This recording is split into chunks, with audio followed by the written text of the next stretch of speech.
J'avais noté entre 12 et 13 millions cette année en atterrissage. Qu'est-ce qui change dans le pilotage des campagnes Amazon versus une campagne Google? Le plus simple, c'est d'utiliser des outils. Nous, celui qu'on utilise, ça s'appelle PackView. L'idée, c'est que PackView prend le relais de tes campagnes, va les piloter de manière soit automatique. De plus en plus, les outils intègrent des notions d'IA pour piloter les campagnes. Je pense qu'il faut s'enlever la barrière mentale de la tête de Amazon. C'est cheap, Amazon, c'est pas pour ma marque. Je pense qu'aucune marque n'est trop premium pour Amazon. On a réfléchi à comment faire une gamme qui soit spécifique à Amazon, pensée vraiment pour Amazon et qui nous permette de se donner les chances de réussir sur la marketplace.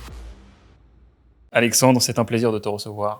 Salut Théo, moi aussi c'est un plaisir d'être avec toi. Merci beaucoup, écoute, je suis très content, donc tu es le cofondateur de Novoma. Exactement. Donc Novoma, vous, la date de création c'est 2012 quand même. 2012, mais on est des vieux dans vous êtes les mis qu'à plein temps en 2019, t'es assez jeune, 31 ans, ça fait quelques années d'entrepreneuriat, une douzaine d'années. C'est ça. Donc tu as commencé très jeune, beaucoup plus jeune que moi, donc je suis très impressionné. Et aujourd'hui, vous avez atteint un scale qui est quand même assez important. J'avais noté entre 12 et 13 millions cette année en atterrissage. On clôture le 31 décembre, donc on sera vite fixé. Ok. Black Friday s'est bien passé? Black Friday s'est bien passé. Alors nous, on l'appelle pas trop Black Friday, on a appelé ça Novoma Days. Okay. et ça s'est très bien passé. Ok, superbe. Et donc 8 l'année dernière. J'ai plein de sujets que j'ai envie d'aborder avec toi. J'en ai 3 principaux.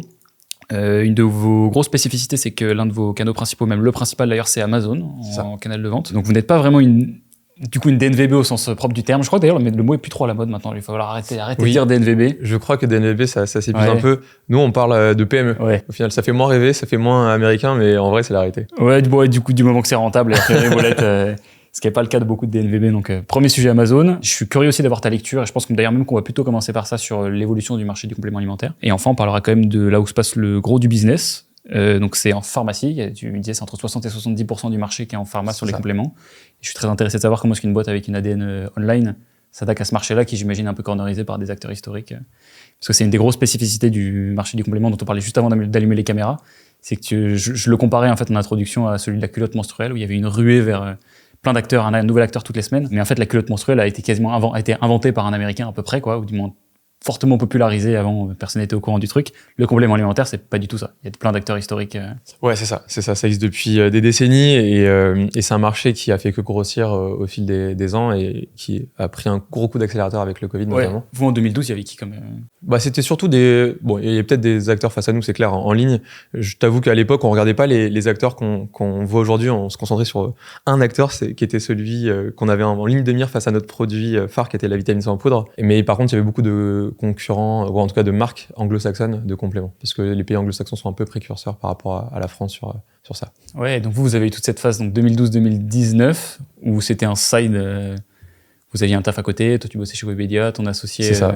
Ça nous a accompagnés pendant les cours, la prépa, l'école, les stages, les premiers emplois, avant qu'on se lance à temps plein. Ouais. Donc c'est vraiment un hobby en fait. Ouais, et vous avez vu l'explosion en fait d'acteurs sur les mêmes créneaux. Et là vous avez pris une petite FOMO. Ouais, là on s'est dit... On était là avant et... c'est ça en fait, ça faisait, quand c'est lancé en 2019, ça faisait 2-3 ans qu'on voyait pas mal d'acteurs qui venaient de se créer et qui commençaient à exploser. Donc on s'est dit, ok, qu'est-ce qui se passe?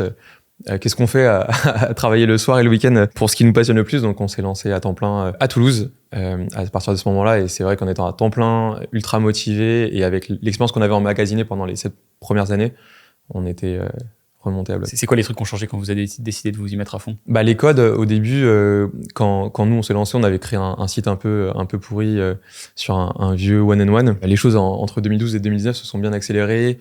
WooCommerce, Shopify, etc. Tous les CMS, l'environnement des CMS a beaucoup évolué. Et les marketplaces aussi. En 2012, je me rappelle même pas si Amazon existe en France, mais ça faisait pas partie du sujet.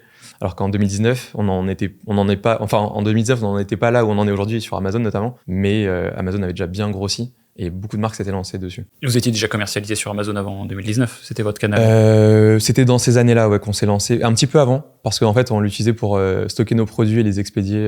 Donc vous étiez vous étiez direct to consumer, le chiffre que vous faisiez jusqu'à 2019. Exactement. Donc vous étiez à 300 000 €, tu me disais. Quand on s'est lancé en 2019, on était dans les 300 000 €. Ouais. Donc on pouvait en vivre de notre activité. Comme ça, on a un peu dérisqué. On n'est pas parti de zéro quand on s'est mis à temps plein. Et effectivement, on était surtout concentré sur notre site internet et Amazon, c'était plus qu'un moyen pour nous de gérer la partie logistique. D'accord. Qui était très pratique pour nous, mais vite on a voulu en sortir pour séparer la logistique d'Amazon de la logistique de notre site. Ok. Et vous avez pas suivi la voie un peu classique de la DNVB de cette époque-là? C'est-à-dire de se lancer d'abord sur Amazon? Qui était, oui, c'est ça, oui, exactement. Bah, du coup, de pas partir Meta Google, mon Shopify et j'essaie de scale en direct consumer. Pas du tout. Nous, à ce moment-là, je pense qu'on était sur WooCommerce, on venait de sortir d'un PrestaShop. On a tout testé, en fait, one-on-one. On a juste pas testé peut-être BigCommerce et d'autres, Wix, etc. Mais ouais, nous, on était focus à fond sur notre site internet et Amazon, c'était pas du tout un sujet. Pour nous, c'était, bon, on met les produits sur Amazon parce qu'il faut les mettre et ça nous sert bien pour la partie logistique de notre site, mais on était absolument concentré sur le site internet quand des acteurs, eux, sont lancés en Amazon First et au final soit leur site n'existait même pas, soit en fait c'était laissé sur le côté parce que Amazon était en train de percer et qu'en étant bien référencé sur Amazon à une époque où il y avait moins de concurrence, forcément c'était plus facile d'éclore. Personne d'entre vous avait d'XP Amazon, vous avez tout appris sur le tas? Tout, en fait, même sur la partie complément alimentaire, on n'y connaissait rien quand on s'est lancé, tu vois, on s'est pris de passion pour ça, mais à la base on n'y connaissait pas grand chose. Le site internet, Amazon, le marketing, la partie administrative, enfin tout a été une expérience au fur et à mesure, on a appris sur le tas. Ok, et ça a décollé assez rapidement? Tu veux dire à partir de 2019? Ouais. Ouais, les choses se sont pas mal emballées parce que, comme tu disais, on était à 300K en 2019 et l'année d'après, je pense qu'on dépassait le million. Quand on visait de faire 500, 600, on a dépassé le million. Bien aidé évidemment par l'arrivée du Covid, parce qu'on était sur des compléments alimentaires pour le bien-être et plus précisément sur l'immunité, le tonus, la vitalité qui ont été des axes de bienfaits recherchés par les clients à ce moment-là. Et notamment des compléments vitamine C et vitamine D, c'était notre cœur d'activité. Donc mécaniquement, on était relativement bien référencé là-dessus, donc ça nous a aidé dans la croissance. Ok, d'accord. Je pense que ce qui est intéressant, c'est que le gros du public, en fait, c'est des e-commerçants qui écoutent les brutes acquisitions. C'est e-commerçants dans Shopify, Meta, Google, il y en a beaucoup qui sont frileux d'aller sur Amazon ou alors qui y sont mais pour lesquels ça marche pas très bien. Donc je pense qu'ils seront très curieux de t'entendre le plus en détail possible sur le sujet Amazon. Carrément. Et de prendre, alors pour le coup, pas forcément repartir de 2019, mais aujourd'hui sur votre stratégie Amazon. Donc c'est un peu plus de 50% du chiffre d'affaires, c'est ça? Un petit peu plus, ça varie selon les mois, mais c'est ça. Ça a dépassé la moitié du chiffre d'affaires. Je suis très curieux en fait de prendre cet angle-là parce que vous avez quand même commencé en D2C. Ouais. De quelles ont été les réflexions différentes qu'il faut avoir, qu'il a fallu avoir pour attaquer Amazon. Et je crois que vous êtes même allé, on en a parlé dans le call de préparation, jusqu'à développer carrément un produit pour Amazon. Exactement. Est-ce que tu peux nous en parler? Amazon, c'est vrai que c'est un sujet assez complexe, qui je trouve au final très stimulant parce que tu apprends plein de choses. C'est pas hyper facile d'accès de prime abord. Je trouve que un Shopify, il est beaucoup plus, l'interface est déjà plus fluide. Amazon, quand tu vas sur la centrale, c'est pas une boîte du X. Faut être motivé. Mais les possibilités sont dingues, donc ça motive. Et effectivement, on envisage un peu les choses différemment sur Amazon parce que l'acquisition se fait différemment, la gestion de tes produits est très différente. Tout commence déjà par le produit. Et là, tu es en concurrence directe quand tu te lances avec d'autres produits déjà existants. Donc, t'es pas dans ton environnement à toi, tu es dans un environnement qui est très concurrentiel. Donc, il faut savoir, faut réfléchir à comment se démarquer de la concurrence. Nous, le problème qu'on avait, c'est qu'on a toujours été sur des compléments qui se veulent très qualitatifs. Et donc, sur notre site, on a de la place pour en parler. On peut élaborer le discours. Mais sur Amazon, en fait, ce que les gens voient quand ils arrivent ils tapent vitamine C, ils vont voir plein de compléments côte à côte avec plein d'images produits, des avis et des prix. Donc déjà, il n'y a pas énormément de place pour dire moi, mes produits sont plus quali que les autres. Donc mécaniquement, ça a été un peu compliqué pour nous parce qu'on était sur des compléments plus qualitatifs. C'est vraiment notre axe de développement d'avoir des produits qui se veulent efficaces, clean, etc. Et donc ça se retranscrit sur le coût de fabrication et donc sur le prix pour les clients. Et donc si toi ton produit est à 20 € quand les autres sont à 15 € en moyenne, c'est plus compliqué. Donc ça nécessite, comme quand tu veux te lancer sur Amazon, de réfléchir à ton placement tarifaire pour se dire est-ce que je suis dans les clous ou pas. Et sur certains produits, nous, ça a très bien fonctionné assez tôt parce que on avait déjà nos produits listés depuis les années 2017. Donc je pense au magnésium, la vitamine C en poudre, on était là depuis tu vois, quand on s'est lancé, quand Amazon s'est accéléré dans les années 2021-22, on existait depuis quelques années. Donc, ces produits qui avaient quand même un certain historique. Par contre, tous les nouveaux qu'on lançait, on s'est un peu cassé les dents parce qu'il y avait déjà une concurrence très établie, des produits avec beaucoup d'avis, des produits bien notés aussi. Et donc, nous, en arrivant avec des produits sans avis et avec des prix un peu plus élevés que la moyenne, c'était parfois un peu difficile. Donc, on a testé différentes choses. Et notamment, Amazon, c'est vraiment un pay as you go, tu vois. Donc, il faut vraiment oser faire des campagnes publicitaires. Investir, faut pas avoir peur d'investir pour faire en sorte que ça marche parce qu'il faut déclencher de la vélocité. Donc ce qui nous a aidé, c'est le fait que, et c'est ce qui je pense aide aussi certains e-commerçants quand ils se lancent sur Amazon, c'est ils ont déjà une popularité. Donc les gens tapent ton nom de marque sur Amazon, ça aide à créer des ventes, mais ça suffit pas si tu veux vraiment te développer significativement sur Amazon. Donc nous, on bénéficie de cet historique et d'une reconnaissance un peu grandissante dans le domaine des compléments alimentaires, mais sur certains compléments, ça pouvait avoir certaines limites. Et c'est vrai qu'on a dû beaucoup tâter le terrain pour voir comment placer nos prix. Et par chance, historiquement, on faisait en sorte d'être très compétitif. Donc je te disais, on était un petit peu au-dessus de la moyenne, mais on était quand même très compétitif. Je vois certaines marques, des fois, qui sont vraiment, en connaissant les coûts de fabrication des compléments alimentaires, qui sont vraiment assez onéreuses. Et là, arriver sur Amazon avec des prix qui sont décorrélés de la moyenne des acteurs du segment, ça peut être vraiment compliqué. Donc il faut vraiment déjà bien se poser sur son offre. Et quelque chose qui est aussi à prendre en compte, c'est la façon dont tu vends tes compléments. Je l'explique très simplement. En gros, nous, nos compléments à la base, c'était des produits très simples, des mono-actifs, genre vitamine C en poudre, vitamine D, magnésium. Et c'est ce que les gens généralement tapent sur Amazon. Ils vont taper magnésium, vitamine D, etc. parce qu'ils sont dans une phase d'achat. Donc ils savent déjà quel type de complément pourrait répondre à leurs besoins. Parce qu'ils ont été voir des blogs, parce qu'on leur a dit, bah tiens, pour la fatigue, prends du magnésium, pour le stress, prends ceci, cela. Ce qui n'est pas forcément le cas sur ton site, où tu peux un peu plus guider les gens en creusant un peu les besoins et en les orientant vers les produits qui pourraient correspondre à leurs besoins. Et donc, sur Amazon, si tu arrives avec un produit, par exemple, formule anti-fatigue, personne ne va taper ça. Les recherches compléments anti-fatigue, compléments énergie vont être très limitées, alors que des recherches type magnésium bisglycinate, des termes assez précis, monoactifs, là vont être beaucoup plus parlants. Donc, il faut aussi repenser ces produits dans la façon dont tu les vends pour que la dénomination corresponde aux mots-clés recherchés. Donc, tu changes le nom du produit. Donc, tu changes le nom du produit. Alors, nous, ça n'a pas été le cas parce qu'on avait des produits, voilà, encore une fois, monoactifs. Donc, c'était vitamine C poudre, magnésium bisglycinate. Donc, ça allait. Mais par contre, il y a certaines formules qu'on lance sur Amazon parce qu'on ne veut pas être que dans des monoactifs. Et donc, on propose aussi des complexes, détox, sommeil, etc. Parce que là, ça parle à des gens qui viennent sur notre site et qui savent pas exactement ce qu'ils veulent comme actif, mais ils savent ce qu'ils veulent comme besoin, enfin ce qu'ils ont comme besoin. Bah, ces produits-là, on a du mal à les faire performer sur Amazon parce que personne tape leur nom. Et même si l'algo d'Amazon est un peu opaque, on sait pas exactement la partie référencement organique, on sait que c'est pris en compte, mais on sait pas dans quelle mesure et exactement comment.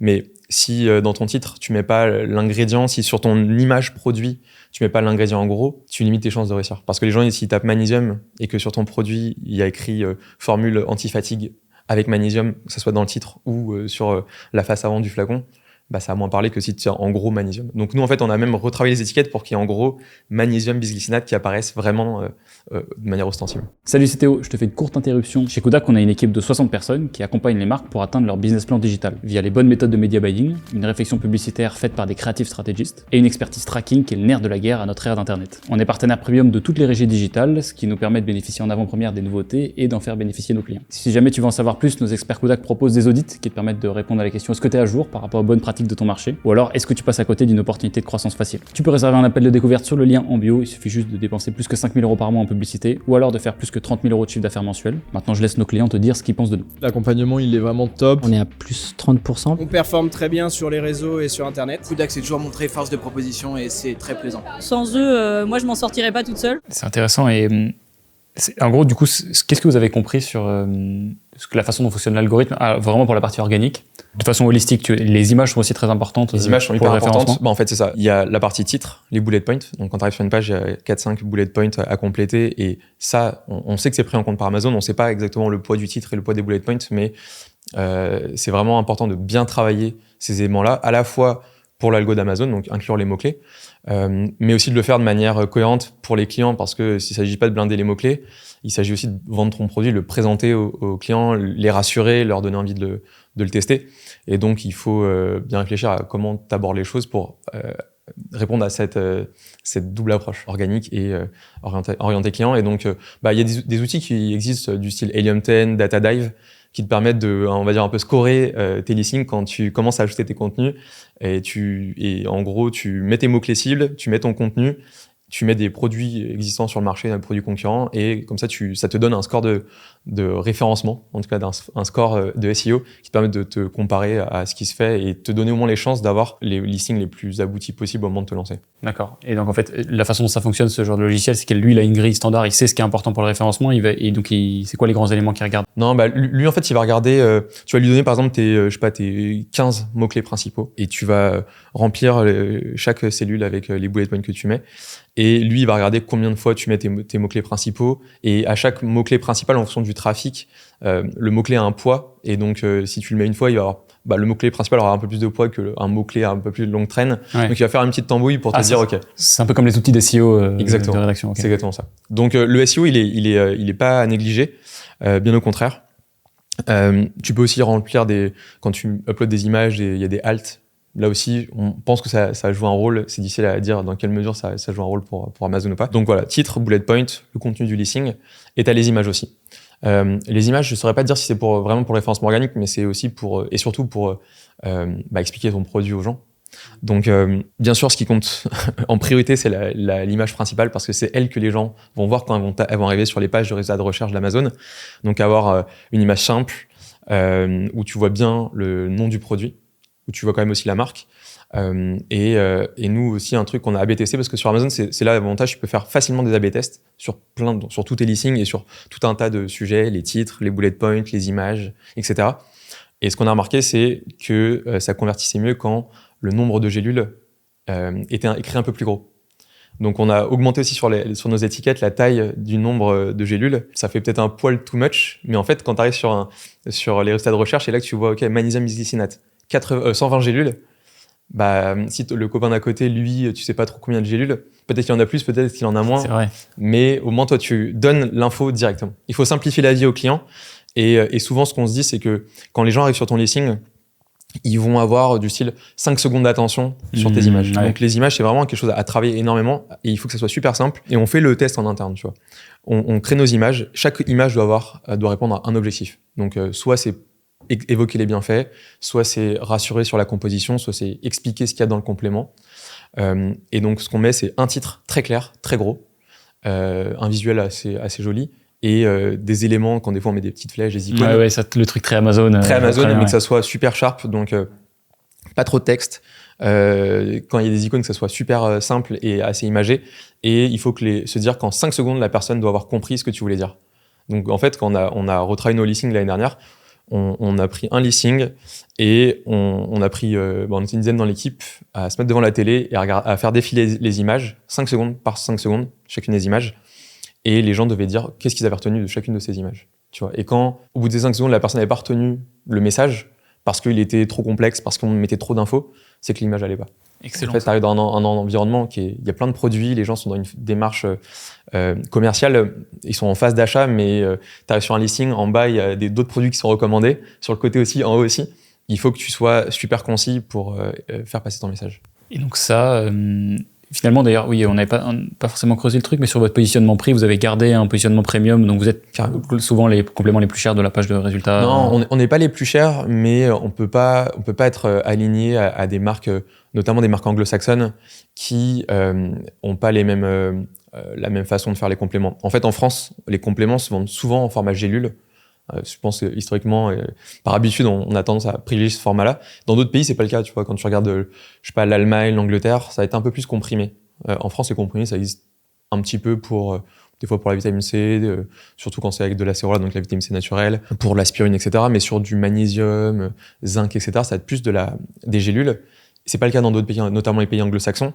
Et faire des comprimés, ça coûte beaucoup moins cher. Parce que, en fait, techniquement, c'est juste prendre la poudre, la compresser, et c'est plus facile et surtout moins coûteux à produire que mettre la poudre dans des gélules et encapsuler les gélules.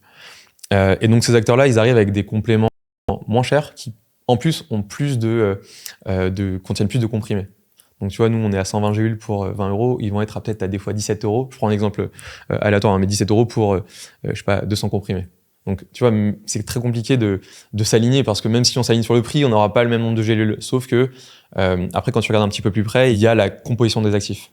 Pour un magnésium donné, pour un zinc donné, il peut y avoir différents types de zinc différents, qui sont plus ou moins assimilables, plus ou moins tolérés par l'organisme. Et donc, en fait, il faut pas juste regarder zinc, ok, c'est quel type de zinc, dans quel dosage il est indiqué. Donc, c'est ça où quand tu arrives sur une page de résultats de recherche d'Amazon, tu vois pas trop, tu vois le prix, le nombre de gélules ou de comprimés, mais tu vas pas voir directement quel est le type d'actif utilisé, quels sont les agents de charge ou de comblement en plus utilisés qui sont pas forcément les bons, ou le dosage. Et donc, je pense que c'est un jeu un peu perdant-perdant de vouloir baisser nos prix pour s'aligner à cette concurrence-là, quand de base, tes produits coûtent plus cher.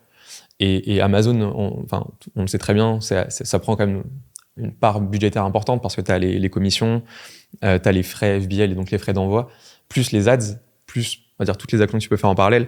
Donc si tu commences à vouloir tirer les prix vers le bas, mécaniquement il te reste moins de marge pour pouvoir faire le reste. D'accord. Et donc toi, tu estimes que... Parce que c'est vrai que c'est une objection qui est souvent amenée pour toutes les marques qui se revendiquent un peu premium et qui ont peur d'aller sur Amazon par l'image d'Amazon de base, mais ils se disent aussi, moi, dans une page de recherche, je vais être beaucoup plus cher que tout le monde. Ouais. Pour toi, c'est pas un obstacle, enfin, ça se résout.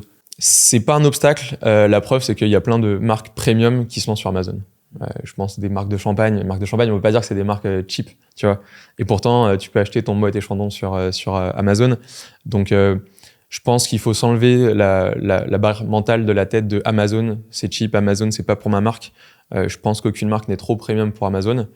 Apple, pareil, c'est une très belle marque et ils sont sur Amazon. Quoi qu'il arrive, les consommateurs vont sur Amazon. Ils ont de plus en plus le réflexe d'aller commander sur Amazon. C'est juste dommage de pas être dessus, de laisser du terrain à la concurrence quand les gens auraient été prêts à acheter ta marque. Et en plus, il y a plein de personnes qui elles ne vont pas aller sur Google pour chercher ta marque, ne vont pas forcément faire gaffe à la pub que tu fais sur Facebook ou la télé, et donc ils vont faire la démarche d'aller chercher des concurrents directement sur Amazon. Donc en fait, si t'es pas sur Amazon, t'es pas visible. Ok. Et donc, non, effectivement, pour te répondre, excuse-moi, mais c'est pas du tout un blocage. Par contre, voilà, il faut savoir que si tu vas sur Amazon, il faut pas juste se dire ma marque elle est connue, ça va se faire tout seul. C'est un plus parce que ça va aider pour la conversion, mais il y a un vrai travail d'activation et de référencement. qui peut se faire que en organique? C'est plus dur de le faire qu'en organique parce que quand tu lances ton produit, il y a une phase de honeymoon, une sorte de lune de miel pendant, disons 10, 20 jours, qui se déclenche quand ton produit est listé. Amazon, c'est normal, il veut laisser de la chance à ton produit d'exister et de voir comment il fonctionne. Et en fait, ce qui va permettre de déterminer ton rang, ton référencement organique, ça va être la vélocité de vente. Ce que veut Amazon, c'est que le client, quand il tape collagène, il passe à l'action le plus vite possible. Et donc, il va avoir tendance à mettre en avant les produits qui se vendent le plus facilement possible, donc qui ont le meilleur taux de conversion. Donc, il faut être prêt à appuyer ton lancement avec de la publicité parce que ça va déclencher, ça va accélérer la vélocité de vente. Forcément. Les ventes payantes sont comprises dans le... C'est ce qu'on en pense. Là aussi, Amazon ne dit pas clairement faites de la pub pour être référencé, mais en fait, plus tu vas vendre, plus tu as de chances que ça se référence bien. Donc, nous, de notre expérience, en tout cas, un lancement s'accompagne de publicité. Ok. Et après, l'idée, c'est de piloter tes campagnes publicitaires pour, un peu comme on le fait pour Google, tu vois, même si sur Google, c'est peut-être moins la même façon de faire sur Amazon, mot-clé par mot-clé, mais de tester les différents mots-clés, ajuster tes enchères, ajuster tes mots-clés. Il y a peut-être des mots-clés génériques sur lesquels tu vas pas convertir ou pas très bien et qui vont te coûter cher parce que les enchères sont élevées, mais d'autres plus à longue traîne sur lesquels tu as bien performé. Donc faut après optimiser, mais nous, ce qu'on fait souvent, c'est qu'on essaie de se donner les moyens, d'ouvrir un petit peu les vannes avant d'optimiser en ayant fait nos tests. D'accord. Et est-ce que, je prends l'angle de vue d'un média buyer Google, Ouais. Où l'achat média est sensiblement similaire, du moins dans sa construction, tu bides sur des requêtes. Ouais. Qu'est-ce qui change dans le pilotage des campagnes Amazon versus une campagne Google? Je sais pas si c'est toi qui pilotais les campagnes Google. Je pilote pas directement. J'ai un traffic manager chez Novoma qui, d'ailleurs que j'embrasse, salut Yohan, qui s'en occupe. Mais chez Amazon, c'est, en fait, t'as deux possibilités. Enfin non, grosso modo, tu vas sur la plateforme publicitaire d'Amazon et tu choisis tes mots clés et tu définis des enchères pour chacun de ces mots clés. Et ça peut être très fastidieux parce que tu peux avoir pour un même produit des dizaines voire des centaines de mots-clés qui peuvent faire référence à ce produit-là. Donc le plus simple, c'est d'utiliser des outils. Il y en a plein qui existent. Nous, celui qu'on utilise, ça s'appelle PackView. Et l'idée, c'est que PackView prend le relais de tes campagnes, va les piloter de manière soit automatique. De plus en plus, les outils intègrent des notions d'IA pour piloter les campagnes. Donc tu vas dire, moi, j'ai tel objectif publicitaire. Et il va essayer d'ajuster les mots-clés sur cet objectif-là. Nous, ce qu'on crée, c'est on va un peu plus loin, on crée des règles en disant si ton produit performe à tel niveau, on peut augmenter le budget ou on va réduire le budget, on stoppe le mot-clé. En parallèle, il va lancer des campagnes, il y a des campagnes automatiques qui tournent, qui vont essayer d'explorer des mots-clés auxquels on n'aurait pas pensé et les transvaser dans les campagnes prioritaires. Si ça convertit pas, il en tient pas compte. Donc, c'est pas exactement la même approche. Je trouve que c'est assez ludique au final, c'est assez cool à utiliser. Mais voilà, là aussi, il faut rentrer dans le sujet parce qu'il y a différents types de campagnes. Un peu comme pour Google, tu as les shopping, les PMax, etc. Là, tu as les campagnes sponsor product, sponsor display, sponsor brand qui vont apparaître à différents endroits, soit en haut des pages de résultats de recherche, soit au cours des résultats de recherche, soit au sein même de tes pages produits. Mais il n'y a pas d'équivalent de PMax, par exemple, sur Amazon. Je crois pas. Parce que ce que tu décris en fait avec donc c'est pas que View qui vous le fait. Ouais. C'est un peu ce que fait. Ouais, c'est ça. PMax en gros, ça te simplifie, c'est automatique. Oui, c'est ça. Ouais. Bah, ça dépend de l'outil que tu choisis. Si tu prends aucun outil, tu peux le faire toi-même. Ça peut être très laborieux parce que je pense que tu peux passer pas mal de jours dans le mois à piloter tes ads. L'idée, c'est grosso modo, faut que tous les quelques jours, tu actualises ta stratégie, que tu optimises tes mots-clés. Donc si tu as beaucoup de produits, si tu as comme nous une trentaine de références pour lesquelles il y a des dizaines de mots-clés et que tu dois pour chacun de ces mots-clés te poser la question, ok, comment je me référencie sur ce mot-clé-là en termes de sponsor product? Ok, est-ce que j'augmente le budget, je le baisse et je coupe? C'est compliqué. Donc vaut mieux avoir un outil et ça te simplifie la vie. Mais si tu le fais sans outil, c'est très laborieux et là clairement on n'est pas dans le PMax. Et peut-être que ce sera juste une synthèse de ce que tu viens de dire, mais si tu devais donner le starter pack du lancement d'un produit, t'as un nouveau Mac qui... Le starter pack, c'est déjà penser ton produit. Il faut vraiment que tu te demandes est-ce que ton produit il est Amazon friendly. Ouais. C'est pas forcément si simple comme question. Même pour les compléments, c'est pas forcément. Ça veut dire quoi? Est-ce que ton produit fit sur Amazon? Il y a des produits, je pense, ils sont top en pharmacie. Je les mettrai pas sur Amazon. Et donc, t'as des exemples de ça? Moi, ça m'arrive des fois quand je vais en pharmacie, je vois des compléments qui sont, je sais pas, un complément de collagène à 45 €. Sûrement très très bien, hein.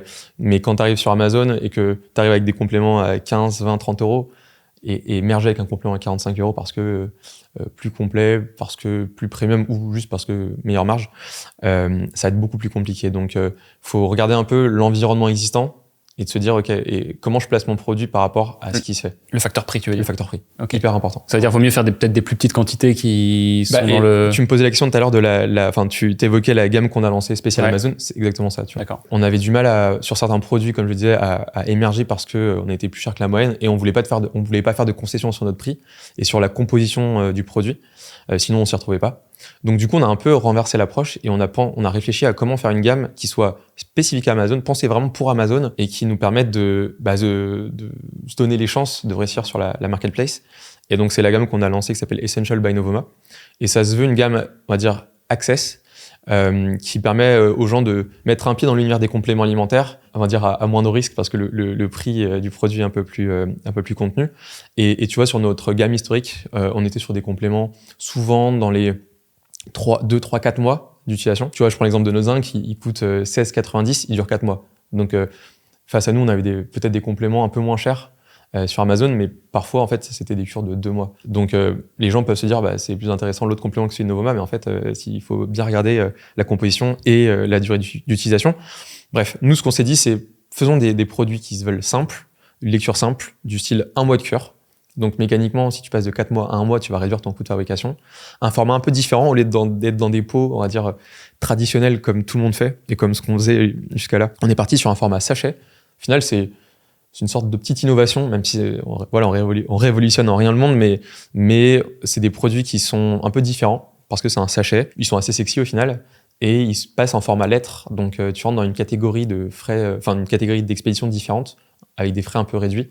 Donc c'est vertueux et en fait du fait de notre on va dire expertise, on avait noué des liens très forts avec certains laboratoires à qui on a pu demander de s'équiper en machine pour remplir ces sachets parce qu'en fait il y avait quasiment aucun laboratoire qui savait mettre des gélules dans des sachets. Mettre des gélules dans des pots sans problème parce que tous le font. Dans les sachets, c'était pas le cas. Donc ça, c'est l'avantage d'avoir une force de frappe qui s'est développée avec les années, de pouvoir demander à notre laboratoire de faire les investissements pour mettre en sachet nos compléments. Et du coup, on a pu aboutir à une gamme qui est vraiment Amazon friendly. Un format sympa, joli, qui est assez compact et qui nous permet de réduire les coûts de production et donc du coup le prix de vente et donc de là mieux se positionner d'un point de vue tarifaire par rapport à la concurrence. Donc ça, c'est le fit. Ok, d'accord. C'est ce que tu appelles le fit avec Amazon. C'est ça. Ok. Donc c'est là où je disais, il faut vraiment réfléchir à la gamme. Tu vois, est-ce qu'on prend la gamme existante? Est-ce qu'on en crée une nouvelle? Il y a des marques, je pense à des marques de sportwear qui ont leur gamme de produits pour Decathlon, mais quand tu vas dans leur boutique, c'est pas la même gamme de produits parce que tu t'adaptes le canal de distribution. Donc ça, c'est la première étape. Première étape, le produit, la clé. Deuxième étape, on va dire l'enrobage du produit, le titre, les bullet points, l'image et les images. Mais principalement l'image principale, qu'elle soit claire, comme je disais, qu'on voit bien le nom du produit, si possible le nom de la marque, la contenance. Enfin, tous les éléments qui font sens selon les marques. Et les images suivantes parce que, en fait, quand la personne va arriver sur ton listing, elle va peut-être pas regarder tout le détail du listing A+. Le listing A+, c'est tout ce qui est un peu plus bas dans la page produit qui te permet de mieux présenter ton produit, d'avoir plus d'espace d'affichage sur le produit. Les gens, souvent, ils regardent soit les premiers textes qui arrivent sur la droite, en tout cas quand t'es sur desktop, soit les images. Et notamment quand tu es sur mobile, il faut vraiment bien penser les images mobile friendly. Donc, comme je disais tout à l'heure, que les indications soient claires, que ça soit écrit suffisamment gros pour que sur n'importe quel téléphone, ça soit lisible. Et ça, c'est la deuxième étape. Petite astuce aussi, petit conseil pour les marques. Nous, on a fait le test. Alors là aussi, tout à l'heure, je parlais des A/B tests. Franchement, si vous lancez votre marque sur Amazon, faites des A/B tests, c'est hyper simple. Et encore une fois, vous pouvez tester plein de choses. Nous, un des A/B tests, des premiers A/B tests qu'on a fait, c'est de mettre notre nom de marque, Novoma, tout au début du titre du produit. Au lieu de mettre collagène marin, Novoma, on a mis Novoma collagène marin. Et en fait, ça a augmenté le taux de conversion. Donc, il y a plein de choses auxquelles on pense pas au début qui peuvent fonctionner. Alors, peut-être que ça dépend selon les marques, mais il faut le tester. Et nous, ce qu'on s'en dit, c'est que quand tu mets Novoma, au tout début, quand tu mets le nom de ta marque, ça aide à la mémorisation parce que, en fait, peut-être que les gens qui vont rechercher du collagène, ils vont ajouter 2, 3, 4 collagènes dans leur panier. Et une fois qu'ils seront dans leur panier, ils auront oublié un peu le détail de ta page produit. Mais par contre, ils reverront dans le panier Novoma collagène marin. Et donc, peut-être que là, ils se diront, ah oui, je m'en rappelle, ça te marquera un peu plus. Donc, faites le test. Mais en tout cas, le nom de la marque, nous, c'est notre petit quick win pour un petit peu optimiser le taux de conversion. Et ça a augmenté aussi les taux de clics sur les résultats de recherche. Ouais, exactement. D'accord. Parce que moi, je me dis après, peut-être très naïf, mais vraiment, en tant que consommateur Amazon, c'est tu vois, je sais pas combien de collagène, tu vois, avec une marque, tu dis, ah, ça c'est premium, ça c'est stylé. Et la marque a voulu signaler que c'était son truc devant. En tout cas, c'est pareil, on n'a pas de retour de clients qui vont nous dire ça, mais je pense que pour beaucoup de clients, les produits qui sont sur Amazon, nous, ça nous est un peu sourire, mais en fait, je pense qu'il y a plein de gens qui se pensent que les produits vendus sur Amazon sont des produits faits par Amazon, des produits Amazon, et que la marque, en fait, c'est secondaire. Mais je pense que montrer qui tu es, c'est bien. Donc, là aussi, sur les listings, quand je parlais des images, nous, c'est pas les premières images, mais on essaie de donner des éléments aussi sur la gamme. Tu vois, là, en ce moment, on est en train de refondre notre store Amazon. Au lieu d'avoir un store avec plein de pages produits, on va essayer de faire un peu comme ce qu'on fait sur notre site, avoir des pages sur qui sommes-nous, nos valeurs, les coulisses. Parce que tout le monde va dire qu'il a le meilleur complément alimentaire ou le meilleur produit. Mais qu'est-ce qui va te différencier des autres? Au-delà du produit, c'est ce que tu dis de ta marque, les valeurs que tu véhicules. Donc, je pense que ça vaut le coup d'en parler, de les mettre en avant sur Amazon. Et après, le troisième point, donc produit, listing à optimiser. Le troisième point, les ads pour accompagner le lancement. Et encore une fois, après, on peut bien sûr optimiser. L'idée, c'est de faire en sorte que tes produits ne soient pas dépendants du paid.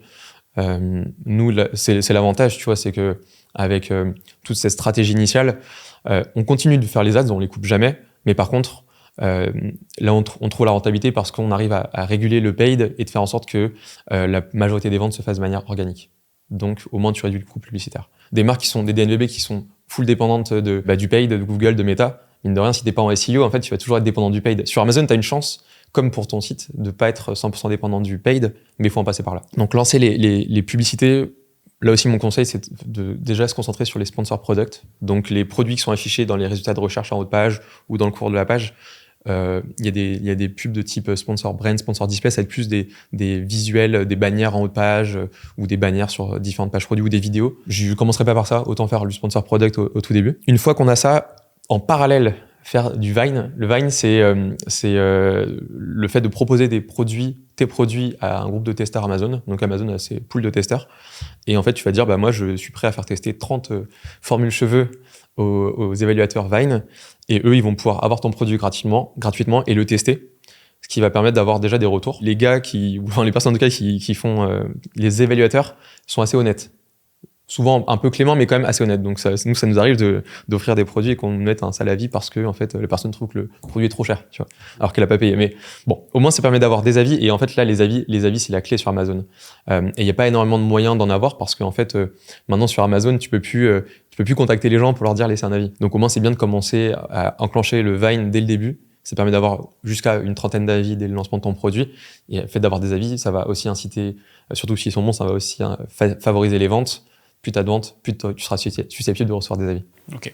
Dernière étape, c'est de faire des promos ou des campagnes promotionnelles, en tout cas de profiter des différentes opérations marketing que propose Amazon. Pendant longtemps, on se l'est interdit en se disant pareil, nous on veut pas brader nos produits. Sur notre site, tu vois, on fait très très peu de promos à part les Novoma Days et peut-être une fois dans l'année une petite opération. On fait pas de code promo parce que c'est pas comme ça qu'on veut vendre nos produits. On veut vendre nos produits pour les bonnes raisons et pas parce qu'il y a moins 30%. Par contre, c'est vrai que sur Amazon, les choses sont un peu différentes. T'as dès qu'il y a un Black Friday, des Prime Fall, des opérations marketing d'Amazon, beaucoup d'acteurs le font. Donc si tu le fais pas mécaniquement, tu vas être un peu rétrogradé au moins le temps de l'opération. Donc les autres vont vendre plus que toi. Et comme ce qu'on disait au début, c'est que la vélocité est hyper importante. Moins de vélocité, potentiellement, tu peux baisser en référencement. Donc c'est bien de temps en temps de profiter des opérations que te propose Amazon pour booster un peu les ventes. Je me demande en fait dans quelle mesure, tu vois, si vous voulez faire doubler le CA sur Amazon, où est-ce que vous en êtes en fait de l'exploitation des requêtes sur les différents produits que vous adressez? Est-ce que c'est possible ou qu'est-ce que vous attendez comme croissance en fait du canal Amazon dans les années qui arrivent? Très bonne question. C'est vrai qu'on a beaucoup grossi sur Amazon et c'est pour ça que ça représente une part importante dans notre chiffre d'affaires, du fait notamment de cette nouvelle gamme.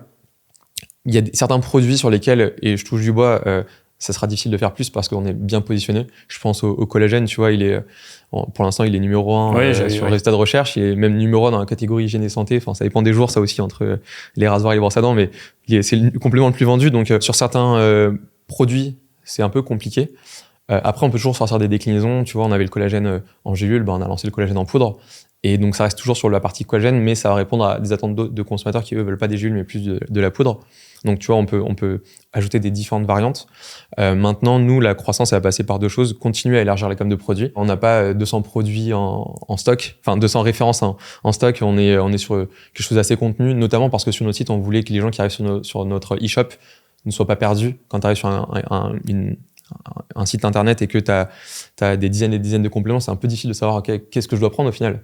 Donc nous, on a essayé de contenir l'offre. Sur Amazon, ce qu'on faisait aussi, du coup, vu qu'on déclinait ce qu'on avait sur notre site, on peut toujours quand même un peu élargir l'offre, mais pour nous, le gros de la croissance, maintenant, il va être sur l'ouverture de différentes marketplaces. On est déjà présent en Italie, un petit peu en Espagne, mais au global, la France pèse peut-être pour 75% des ventes qu'on fait sur Amazon. Donc, à nous d'essayer de développer les ventes en Italie, en Espagne et peut-être dans d'autres marketplaces. Le seul truc, c'est que chaque marketplace a ses spécificités. Tu parles pas à un client italien comme à un client français. Et le modèle, il est pas si facilement réplicable. D'ailleurs, il était dur à installer en France et on s'est pas mal cassé les dents, mais arriver à refaire la même chose en Italie, c'est pas si simple. Et on le voit notamment par les autres acteurs, notamment les acteurs allemands ou anglais qu'on a vu arriver en France cette année, qui trustent les meilleures positions dans leurs pays respectifs. Et au final, ils étaient bien positionnés parce qu'ils étaient assez agressifs. Et au fur et à mesure, on les voit un peu redescendre parce que, encore comme sur la partie galénique, les comprimés qu'ils proposaient, c'est pas ce qui plaît le plus aux clients français. Excellent, ah oui, d'accord. Donc, il faut savoir aussi décrypter les attentes des consommateurs. Et puis même si en France, t'es bien positionné, si tu lances des produits de zéro en Italie, il faut tout se recréer comme popularité, les avis, les listings, etc. Donc ça demande du boulot. Et toi, t'as pas d'autres marketplaces à part qu'Amazon, même en France, sur lesquels tu peux en y... Non, ouais. On a un peu testé ces discounts où finalement on a fermé. Il y a quelques marques qui lancent nos produits, qui nous achètent des produits qui les vendent bien plus cher sur eBay, ces discounts. Il faudrait qu'on bataille, il faudrait qu'on arrive à bloquer ces produits. C'est vrai qu'on se focus vraiment sur développer ce qui marche le mieux, plutôt qu'essayer de s'éparpiller.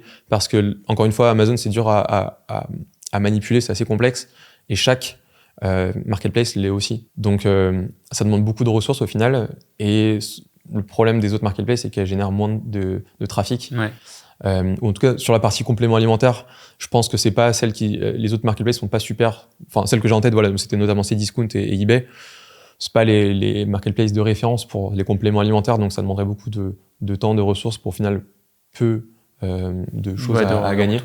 Après, il y a les parapharmacies en ligne. Ouais. C'est vrai que pour l'instant, nous, on se concentre plutôt sur les vraies pharmacies plutôt que les autres marketplaces en ligne. Et on a, au final, avec le temps, on a plutôt réduit. Au début, on était sur différentes marketplaces. On a un peu réduit les choses au fil des années pour que on se fasse pas concurrencer par d'autres marketplaces. C'est notre site, Amazon, quelques revendeurs clés, et ça s'arrête là. D'accord. Et c'est facile de lancer un nouveau pays avec Amazon ? Pas tellement, tu vois, c'est pas si simple parce que nous, ce qu'on faisait au tout début, c'était de prendre nos produits et de dire, ok, on les vend aussi, on ouvre en 2 clics l'Italie.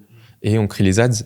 Sauf que ce qu'on s'aperçoit, c'est bon, du coup, il y a tout un travail de repenser les campagnes parce que les mots-clés à choisir, c'est pas forcément les mêmes. Tu traduis pas juste les mots-clés français pour avoir les mots-clés italiens.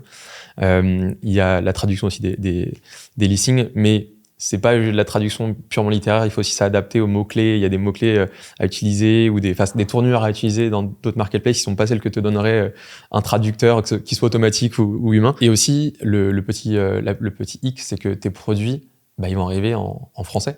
Tu vois, nos produits, ils sont écrits en français, donc quand tu les livres, quand tu les stocks en Italie et que tu les livres à des clients italiens, ils vont voir arriver un produit italien. Ils vont voir arriver un produit français et pas italien. Moi, en tant que consommateur français, c'est vrai que ça m'embêterait de commander en France et d'avoir un produit en allemand. Ouais. Donc il y a ça aussi qui peut être limitant. Donc au début, ce qu'on a fait, c'est qu'on a mis des bi-étiquettes, donc des étiquettes livrées, c'est-à-dire que tu décolles et tu as les traductions derrière. Tu vois, tu as une étiquette qui recouvre une autre étiquette. Quand tu décolles la première, tu as les traductions. Donc anglais, italien, allemand. Ouais. Donc ça veut dire que tu leur dis, tu dois décoller. Bah ouais, tu mets pour voir les autres langues, tu vois, tu mets les petits drapeaux, soulever l'étiquette. En français. Ça s'écrit en français pour voir les autres. Non, c'était on mettait les petits drapeaux des pays avec une petite flèche vers l'angle de l'étiquette. D'accord. Vers le coin de l'étiquette, et tu comprends qu'il faut la soulever pour voir les traductions. Mine de rien, je préfère quand même avoir un produit qui arrive dans la bonne langue. Ouais. Donc là, en fait, tu vois, nous, on essaie de retester l'approche, notamment vers l'Italie, parce que c'est un marché qui a beaucoup de similarités avec la France. Et bien, en fait, ce qu'on fait, c'est qu'on traduit tous les produits. C'est quoi les similarités du marché italien avec la France ? Les consommateurs italiens, ils sont assez orientés sur le côté qualitatif. Tu vois, un peu comme les Français, ils vont vraiment avoir un regard particulier sur le choix des actifs. L'assimilation, la biodisponibilité, la teneur aussi, le dosage, enfin bref. Ils vont être assez regardants sur ça, tandis que nous, de ce qu'on voit des marchés anglo-saxons, allemands, ça va plutôt être un peu plus la quantité et voilà.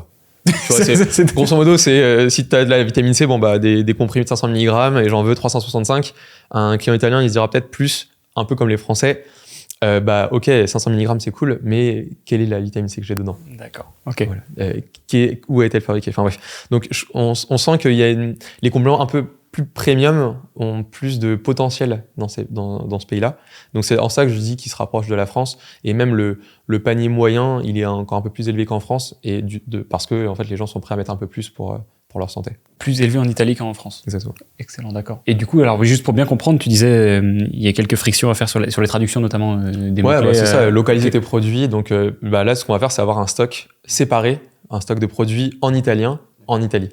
Et pas un stock de produits français en Italie. D'accord. Tu vois, et donc en faisant un stock à part, c'est-à-dire c'est des listings à part, et donc tu peux plus avoir de fusion des avis. Parce qu'en fait, quand tu t'es présent en France et que tu ouvres l'Italie avec le même stock, c'est Amazon qui va dire moi je vais en délocaliser une partie du stock en Italie, mais du coup tu vas récupérer le produit, enfin c'est le produit français qui sera adapté en Italie, donc tu auras un transfert des avis. D'accord. Donc les avis italiens vont apparaître sur le listing français et vice versa. Alors que là, en faisant le produit de zéro en Italie, comme si tu lançais tu lances vraiment ton produit zéro, donc tu repars d'une feuille blanche. Ok. Et ça ressemble à quoi l'équipe donc chez Novoma qui opère Amazon de manière générale, tous les pays ? C'est très simple. On a 2 personnes qui sont full-time. Ouais. Un dans mon équipe et un en freelance. Et ça, c'est un peu nouveau parce que, en fait, pendant toutes ces dernières années, c'était surtout mon associé, un alternant et moi qui nous occupions d'Amazon. Maintenant, on a quelqu'un qui est responsable d'Amazon, voilà, secondé par quelqu'un freelance. Et forcément, comme nous, c'est une part importante du chiffre d'affaires et que c'est quelque chose qu'avec Lucas, mon associé, on adore. On passe un peu de temps dessus. Tu vois, on s'est pas dit maintenant, ok, la boîte elle a grossi, on laisse ça aux autres. Non, nous, regardez ce qui se passe sur Amazon, les produits, les tendances sur les mots-clés, les fonctionnalités que Amazon met à ta disposition, parce que sur toute la partie publicitaire, les outils, tout évolue hyper vite. Et ça nous plaît énormément, donc on veut rester à jour, on veut pas que... Enfin, on aime bien être au courant en même temps que notre responsable Amazon et pas à ce qu'ils nous apprennent des choses. Donc, on est toujours un peu la tête dedans. Et genre typiquement là sur la partie traduction pour faire bien les bonnes tournures pour que ça remonte bien dans Amazon, vous vous faites aider par des freelances natifs ? Ouais. Notamment pour l'italien, on a une personne qui nous accompagne en freelance pour la traduction, mais c'est un travail croisé entre notre freelance et notre responsable Amazon Mathis, parce que lui il va regarder ce qui se passe sur le marché italien et les différents produits et lui dire tiens, cette tournure il faudrait plutôt que tu la tournes, que tu dises ça. Par exemple, pour dire, je sais pas, programme de 2 mois, ça va pas être programma de Messi, tu vois. C'est fornitura di 2 Messi. Je suis pas hyper bon en italien, tu l'auras compris. J'ai mais... compris. mais tu vois, c'est pas le même. Tu traduis pas juste le terme. Oui, c'est pas nitide. Donc, pas transparent. Ouais. Donc voilà, il va lui dire aussi voilà, les mots-clés en italien sur lesquels un peu plus insister parce que peut-être qu'en France, je sais pas, pour le collagène, ça va être collagène marin de type 1 et en italien, ça va être collagène hydrolysé de type 1, tu vois. C'est très clair. Du coup, non, je me posais une autre question sur. En fait, je me demande, est-ce que il y a des concurrents qui viennent vous challenger des places sur Amazon et qui sont nuls en D2C, genre qui n'existent pas en fait sur vos autres canaux. Je pensais à toutes ces marques un peu étrangères. Oui, franchement, toutes ces marques-là qui viennent de l'étranger, on les voit rarement sur Google face à nous. Alors, on n'est pas les mieux référencés sur Google, on y travaille, mais face à nous, on est plutôt... on voit plutôt les acteurs français, que ce soit en pharmacie, sur Internet, et pas trop les acteurs anglo-saxons. Parce que en vrai, quand tu veux arriver dans un pays, c'est vrai que partir via Amazon, c'est peut-être le moyen le plus rapide, peut-être le plus efficace. Ça demande pas d'avoir une équipe commerciale sur place, ça demande pas d'avoir tu vois, on a plus de personnes qui s'occupent de notre site internet que d'Amazon en réalité. Et donc, c'est un peu plus direct. Donc, c'est vrai que ces marques-là, c'est pas celles qu'on voit face à nous sur Internet. Mais par contre, les marques françaises qui sont avec nous sur Amazon, nos petits copains, on les voit aussi. Ok, d'accord. C'est intéressant, ça veut dire que les étrangers, pour attaquer la France, ils commencent juste avec leur Amazon, limite, ils investissent plus dessus que sur Meta, Google, quand ils attaquent un pays. Je passe pas mon temps à regarder les librairies Facebook de ces acteurs-là. Moi, ce que je vois, c'est en organique. De temps en temps, je me balade sur Google et je vois plutôt les acteurs français ou les grands laboratoires et pas forcément ceux-là. Après, sur la partie ads, peut-être que là c'est ce que je disais n'est pas vrai. Hein. Je suis sûr que des grandes marques sur Amazon sont assez actives sur notamment sur Meta. En SEO, pas tellement. En tout cas, peut-être que aussi adapter ton site dans une autre langue. Tu vas avoir un site dédié à la langue française. Quand t'es anglais, c'est pas le plus simple. Ouais. Tu vois, ça demande beaucoup d'investissement, beaucoup de ressources. Quand Amazon, c'est juste traduire tes produits, lancer des ads, ça va être un peu plus rapide à mettre en place. C'est vrai que je te posais cette question parce qu'il y avait beaucoup ce phénomène de la marque Amazon, tu sais, qui n'existe pas en direct to consumer, qui vend que sur Amazon, et je me demandais si c'était ces marques-là. Effectivement, il y a vraiment une partie des marques qui sont, je pense, assez Amazon. Nous, on a une part importante d'Amazon dans le chiffre d'affaires, mais on se définit pas comme une marque Amazon. Oui, mais c'est très rare en fait les marques comme vous qui ont vraiment deux têtes qui vendent. Parce que souvent les gens ont, je sais pas, 80% direct to consumer, j'ai 10% d'Amazon que j'arrive pas à craquer. C'est ça, c'est souvent des marques sont lancées sur Amazon et puis après ont développé leur activité hors Amazon. Nous, et comme d'autres, on a fait l'approche inverse. On a d'abord créé notre marque avant d'arriver sur Amazon. Mais c'est vrai que tu as dans plein de catégories, on a pas mal de copains à nous qui sont aussi e-commerçants. Leur site, c'est 10 à 20% de leur chiffre d'affaires parce que c'est des marques Amazon. Et c'est dur d'en sortir d'Amazon. Ouais. Ça demande beaucoup d'investissement financier, de ressources, de temps. Donc c'est vrai qu'une fois que tu es sur Amazon, tu as un certain confort et surtout tu t'aperçois que il y a un grand potentiel vu le trafic qui arrive sur Amazon. Donc souvent tu as plus à y gagner rapidement d'être à fond Amazon que vouloir dès l'ouverture de tes listings et de ton store Amazon à vouloir aller sur ton site et sur d'autres canaux d'acquisition. Mais bon, il faut avoir conscience qu'Amazon, si tu es 100% dessus, c'est un facteur de dépendance qui se crée. Hein. Donc, c'est quand même pas mal d'être plutôt omnicanal. Super. Et alors, du coup, on va pouvoir parler un peu de l'environnement concurrentiel global parce que je te disais, donc je me questionne beaucoup parce que je prépare une vidéo sur les compléments alimentaires. Pour être honnête, j'ai du mal à savoir qui est arrivé avant qui. J'ai du mal à savoir est-ce que les marques se portent bien. J'ai l'impression que c'est un marché qui s'est beaucoup fragmenté et qui est un peu, je te dis, qui ressemble beaucoup à la lecture que j'avais du marché de la culotte menstruelle avec une arrivée massive de DNVB durant le Covid. L'explosion de plein de boîtes, plein qui meurent, un petit peu quelques petits rapprochements, et ensuite les gros qui se réveillent et qui font attends mais Dim, etc., qui arrivent et qui lancent leur gamme de culottes menstruelles et qui verrouillent en fait tous les canaux traditionnels. Toi, c'est quoi ta lecture tu l'avais volé 2012, c'est quand même hyper tôt. 2012, ouais, c'est clair que c'était pas du tout ça. Ouais. Et c'est là où des fois on se dit on aurait dû être plus actif plus tôt parce que, enfin en tout cas s'y mettre à fond un peu plus tôt parce que en 2012 c'était un peu plus facile de sortir ton épingle du jeu, de tirer ton épingle du jeu parce que il y avait pas autant d'acteurs que maintenant.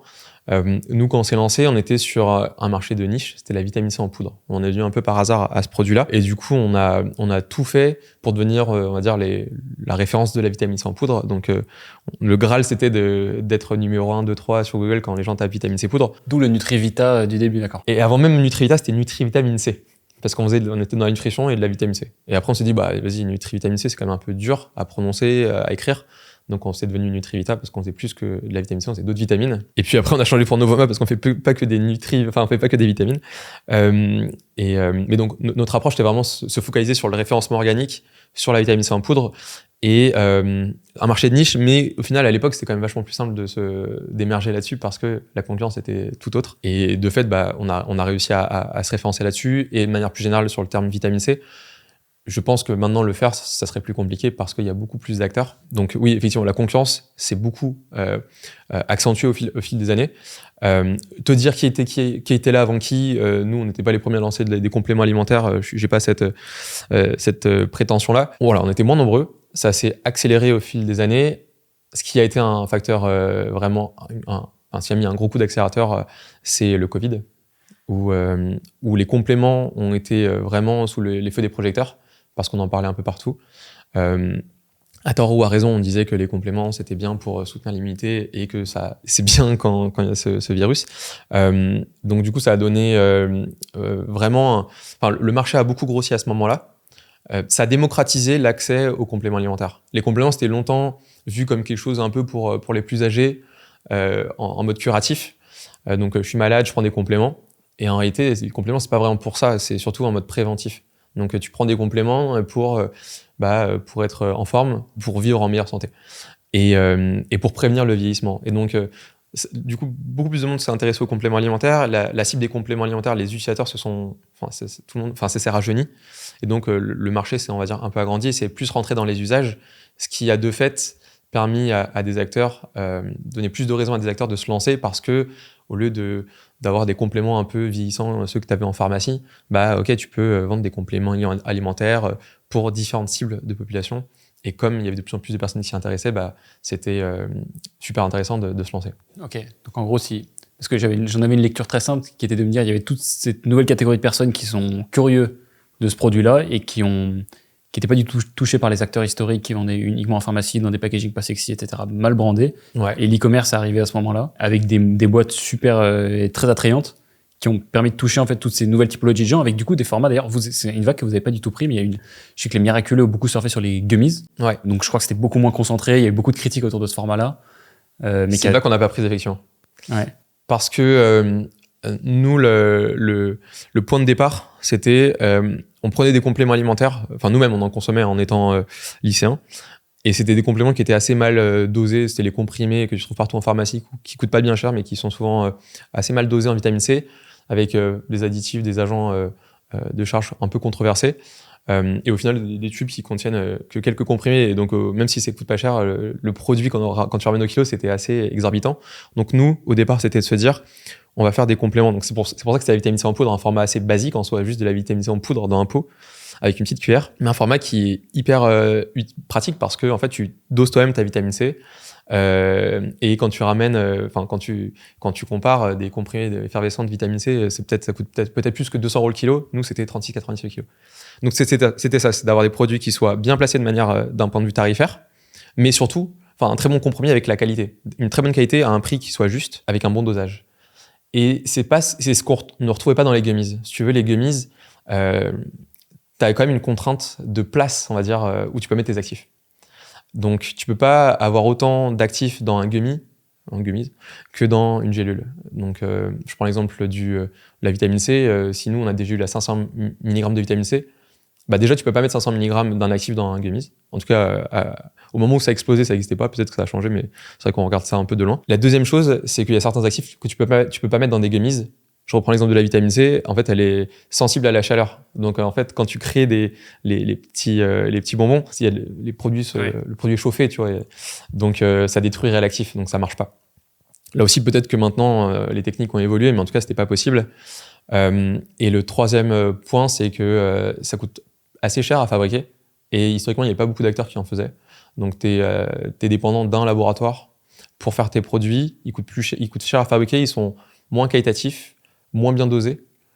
Pour nous, en fait, ça remplissait pas l'objectif initial. Ça rentrait pas dans l'équation. Okay. Donc, on a préféré dire non, gummies, c'est pas notre façon de voir les compléments alimentaires. Je trouve ça quand même intéressant dans le sens où ça permet de démocratiser là aussi l'accès aux compléments alimentaires, parce que t'as peut-être pas envie de prendre des gélules, et donc les bonbons c'est un peu plus sympa. Pour autant, pour moi, des compléments, ça doit apporter que du positif, et avoir un complément qui t'apporte du sucre ou des assimilés au sucre et des agents de fabrication qui ont aucun intérêt pour ta santé, ça fait pas sens. Donc avoir des produits avec des choses qu'on veut pas Et des actifs moins bien dosés, pour nous, ça rentre pas dans nos critères. Et en fait, ce que je me demandais sur ce marché, c'est quel était le bon wagon. Si ta seule métrique d'optimisation, c'est la croissance, parce que je voyais, vous avez pas du tout pris le virage de la spécialisation, de je fais que du sport ou que de la femme, que de l'homme, contrairement à alors des marques, je sais qu'ils essaient d'en sortir un petit peu, mais on en parlait avant, c'est Nutrimuscle, même rien qu'avec le logo du double biceps là, tu vois pour qui c'est adressé. C'est clair, nous on a pas mis les biceps sur les produits. Il y a eu des boîtes qui ont joué sur la personnalisation, je pense à Epicure, Cure, je sais pas comment elles se portent aujourd'hui. Cure que j'ai reçu aussi dans le podcast, mais il y a quelques temps maintenant.